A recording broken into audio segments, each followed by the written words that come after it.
In this video, I'll share what I learned from measuring my mental well-being every day for over 500 days from 2019 through to 2020. I'll tell you how I did that later in case it's something that you want to try for yourself. But right now, let's just jump into the top 3 things that surprised me most about my own mental well-being and which caused me to change my life permanently.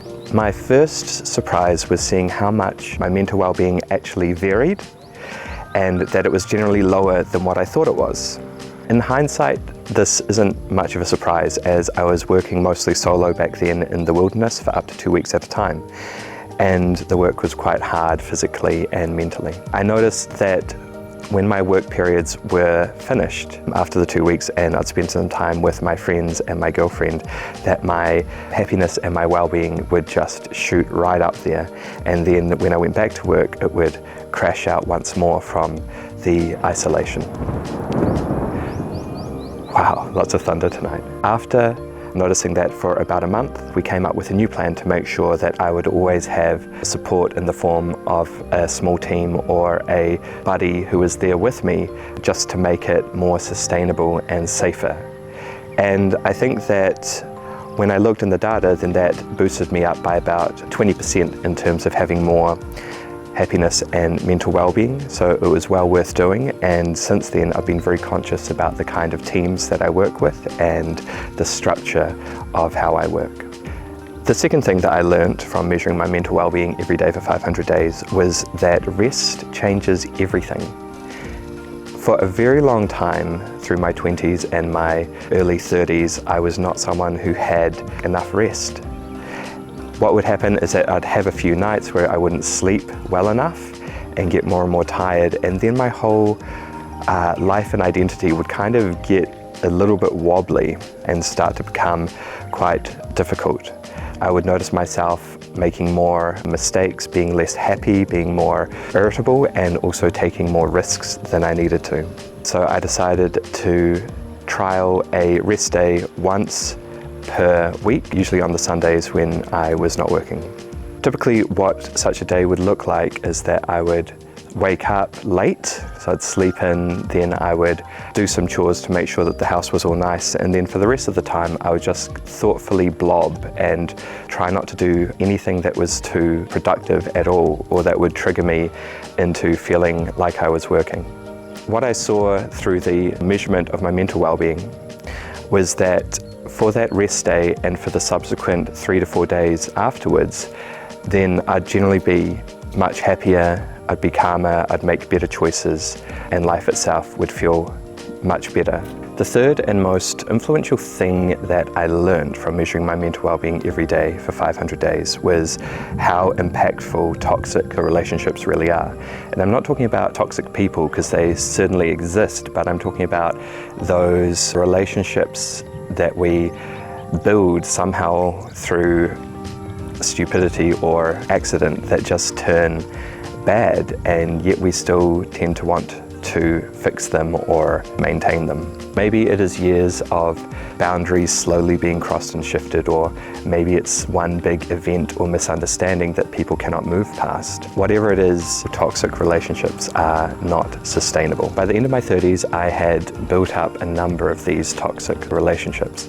I didn't enjoy them at all, but thought of them kind of like a tax that I paid in order to keep on moving forward and to maintain some connections that I thought were quite important to me. My first assumption was that the price that I paid was just a few hours of discomfort or anger or feeling irritable or trapped in a conversation.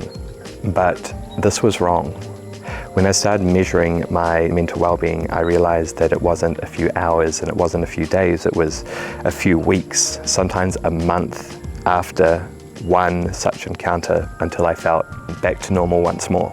Here is an example. Here's where the meetup occurred, and then here is the long climb back to normal after 2 weeks. And during that time I would feel sticky with thoughts about this person and how angry they made me feel, and this injustice of it. Worst of all is that at the time I was having one such encounter at least once per week, so I was actually never fully recovering to feeling mentally well and happy again. So my second assumption was that somebody was getting some kind of a benefit out of it. Otherwise, why did we subject ourselves to it?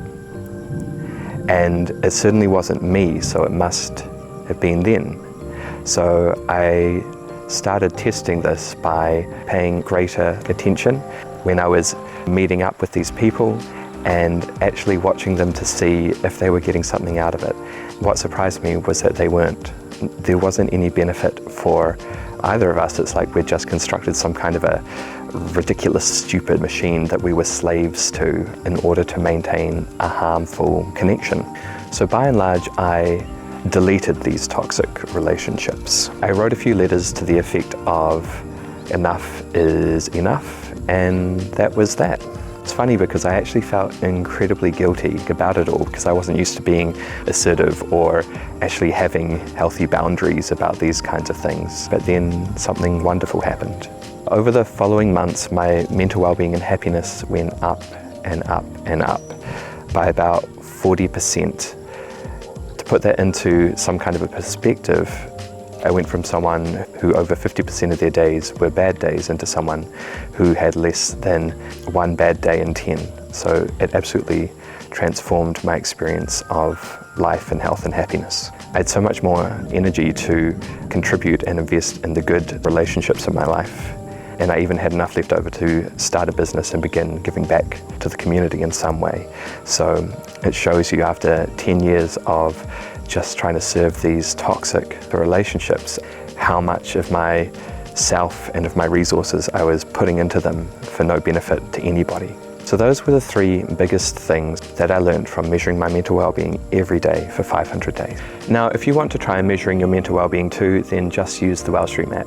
We've made it for you for exactly this purpose and built it to be the best tool in the world for measuring your mental well-being and finding what makes you happy and well. You can even set it up specifically to measure things like isolation, rest, and toxic relationships for you. You can try Wellstream Premium for free for a month simply by using the code WELL30 when you sign up for a subscription. Just click on the corgi. If you don't like it, then just cancel within that 30-day period and you won't be charged anything at all. If you found this video useful or interesting, then please like and consider subscribing. Thank you very much for watching. See you next time. It is going to start raining really hard really soon.